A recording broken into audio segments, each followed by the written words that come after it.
ಎಲ್ಲರಿಗೂ ನಮಸ್ಕಾರ. ಇವತ್ತಿನ ವಿಡಿಯೋದಲ್ಲಿ ನಾನು ನಿಮಗೆ ಪಿಂಚಣಿದಾರರಿಗೆ ಸರ್ಕಾರ ಗಣೇಶ ಹಬ್ಬಕ್ಕೆ ನೀಡಿರುವಂಥ ಕೊಡುಗೆ ಬಗ್ಗೆ ತಿಳಿಸ್ಕೊಡ್ತಾ ಇದ್ದೀನಿ.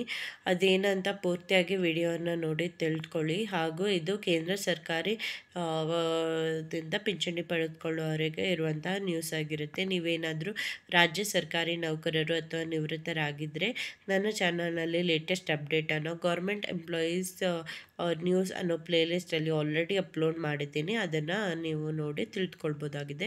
ಹಾಗೆ ನೀವೇನಾದರೂ ಫಸ್ಟ್ ಟೈಮ್ ನನ್ನ ಚಾನಲನ್ನು ನೋಡೋರಾಗಿದ್ದರೆ ನಾನು ರೆಗ್ಯುಲರ್ ಆಗಿ ಗೌರ್ಮೆಂಟ್ ಎಂಪ್ಲಾಯೀಸ್ ಅಥವಾ ಪೆನ್ಷನರ್ಸ್ ರಿಲೇಟೆಡ್ ಏನೇ ಅಪ್ಡೇಟ್ ಇದ್ರೂ ಆದೇಶ ಪ್ರತಿಯೊಂದಿಗೆ ಅದನ್ನು ಅಪ್ಲೋಡ್ ಮಾಡ್ತೀನಿ. ನೀವು ನನ್ನ ಚಾನಲ್ಗೆ ಸಬ್ಸ್ಕ್ರೈಬ್ ಬಟನನ್ನು ಕ್ಲಿಕ್ ಮಾಡೋದಕ್ಕೆ ಯಾವುದೇ ರೀತಿಯ ಚಾರ್ಜಸ್ ಇರೋದಿಲ್ಲ. ಅದನ್ನು ಕ್ಲಿಕ್ ಮಾಡೋದ್ರಿಂದ ನಿಮಗೆ ನಾನು ಅಪ್ಡೇಟ್ ಅಥವಾ ವಿಡಿಯೋನ ಹಾಕಿದ ತಕ್ಷಣ ನಿಮಗೆ ನೋಟಿಫಿಕೇಷನ್ ಬರುತ್ತೆ. ಹಾಗೂ ಈಸಿಯಾಗಿ ಎಲ್ಲ ವಿಷಯಗಳನ್ನು ತಿಳಿದುಕೊಳ್ಬೋದಾಗಿದೆ. ಸೊ ಇವತ್ತಿನ ವಿಡಿಯೋದಲ್ಲಿ ನಾನು ಹೇಳಿದಾಗೆ ಪಿಂಚಣಿದಾರರಿಗೆ ಸರ್ಕಾರ ನೀಡಿರುವಂತಹ ಕೊಡುಗೆ ಬಗೆಗಿನ ರೀಸೆಂಟ್ ವರದಿಯನ್ನು ಬಿಡುಗಡೆ ಆಗಿದೆ. ಅದನ್ನು ನಾನು ಇಲ್ಲಿ ಬರೆದಿಟ್ಕೊಂಡಿದ್ದೇನೆ, ಅದನ್ನು ತಿಳಿಸ್ಕೊಡ್ತೀನಿ. ಈ ಬಾರಿಯ ಗಣೇಶ ಚತುರ್ಥಿ ಸಂದರ್ಭದಲ್ಲಿ ಸರ್ಕಾರ ಮಹತ್ವದ ನಿರ್ಧಾರದಿಂದ ಸುಮಾರು 78 ಲಕ್ಷ ಮಂದಿ ನಿವೃತ್ತ ನೌಕರರ ಮುಖದಲ್ಲಿ ಮಂದಹಾಸ ಮೂಡಿದೆ.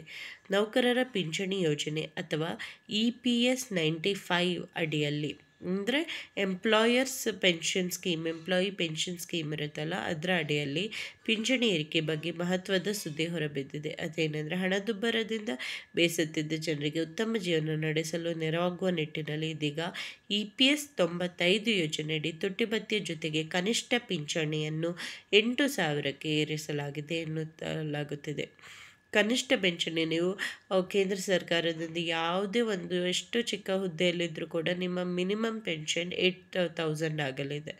ಗಣೇಶ ಚತುರ್ಥಿ ಸಂದರ್ಭದಲ್ಲಿ ದೇಶದಾದ್ಯಂತ ಲಕ್ಷಾಂತರ EPS 95 ಪಿಂಚಣಿದಾರರಿಗೆ ಗುಡ್ ನ್ಯೂಸ್ ಸಿಕ್ಕಿದೆ. ಪ್ರಧಾನಮಂತ್ರಿ ನರೇಂದ್ರ ಮೋದಿ ನೇತೃತ್ವದ ಕೇಂದ್ರ ಸರ್ಕಾರವು ಬರೋಬ್ಬರಿ 10 ವರ್ಷಗಳ ಬಳಿಕ EPS 95 ಯೋಜನೆಯಲ್ಲಿ ಪುನರ್ವಿಮರ್ಶಿಸುವ ಭರವಸೆ ನೀಡಿದ್ದು, ನೌಕರರ ಪಿಂಚಣಿ ಯೋಜನೆಯಲ್ಲಿ ತುಟ್ಟಿಭತ್ಯೆ ಜೊತೆಗೆ ಕನಿಷ್ಠ ಮಾಸಿಕ ಪಿಂಚಣಿಯಲ್ಲಿ ಭಾರಿ ಜಿಗಿತವನ್ನು ನಿರೀಕ್ಷಿಸಲಾಗಿದೆ.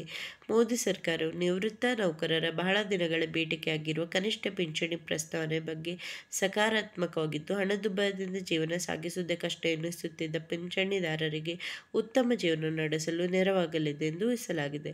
ಸೊ ಇದು ಏನು ನಾನು ಹೇಳಿದೆ ಅಲ್ವಾ, EPS 95 ಯೋಜನೆ ಅಡಿಯಲ್ಲಿ 8,000ಕ್ಕೆ ಜಾಸ್ತಿ ಮಾಡಲಾಗಿದೆ. ಮಿನಿಮಮ್ ಪೆನ್ಷನನ್ನು 8,000ಕ್ಕೆ ಜಾಸ್ತಿ ಮಾಡಲಾಗಿದೆ ಮತ್ತು ಇದು ಈ ಜುಲೈಯಿಂದನೇ ಜಾರಿಗೆ ಬರುತ್ತೆ. ನಿಮ್ಮ ಜುಲೈ ಪೆನ್ಷನ್ ಆಲ್ರೆಡಿ ಸಿಕ್ಕಿದ್ರೂ ಕೂಡ ಅದರಿಂದನೇ ನಿಮಗೆ ಅದು ಬಾಕಿ ಅರಿಯರ್ಸ್ ಥರ ಕೊಡ್ತಾರೆ. ಹಾಗೂ ನೆಕ್ಸ್ಟ್ ಮಂತಿಂದ ಮಿನಿಮಮ್ ನೀವು ಎಷ್ಟು ಚಿಕ್ಕ ಹುದ್ದೆಯಲ್ಲಿದ್ದರೂ ಕೂಡ ಮಿನಿಮಮ್ ನಿಮಗೆ 8,000 ಪೆನ್ಷನ್ ಬಂದೇ ಬರುತ್ತೆ ಪ್ರತಿ ತಿಂಗಳಿಗೆ. ಸೊ ಇದರಿಂದ ತುಂಬ ಜನ ನಿವೃತ್ತರಿಗೆ ಉಪಯೋಗ ಆಗಲಿದೆ. ಈ ವಿಡಿಯೋನ ನಿಮ್ಮ ಕಲೀಗ್ಸ್ ಜೊತೆ ಕೂಡ ಶೇರ್ ಮಾಡಿ ಮತ್ತು ನಿಮಗೆ ಪರಿಚಯ ಇರುವಂಥ ನಿವೃತ್ತರಿಗೂ ಕೂಡ ಶೇರ್ ಮಾಡಿ. ಧನ್ಯವಾದಗಳು.